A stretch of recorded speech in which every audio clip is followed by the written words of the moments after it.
kaya mapapayo mong magandang ihanda pag Noche Buena or Medianoche?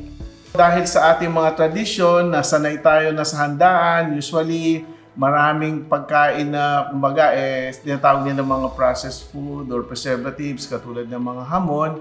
Siguro this time hindi naman natin kailangang tanggalin yon sa ating tradisyon, but at least introduce ng mga bagong pagkain katulad ng maglagay ng mga gulay at least or bawasan yung mga pagkain na processed foods at the same time kung kailangan naman ng mga meat, pwede naman tayo mag-serve ng mga lean meats instead na yung mga matatabang pagkain. So at least hindi pa rin sila nadideprive ng mga pagkain na gusto nila.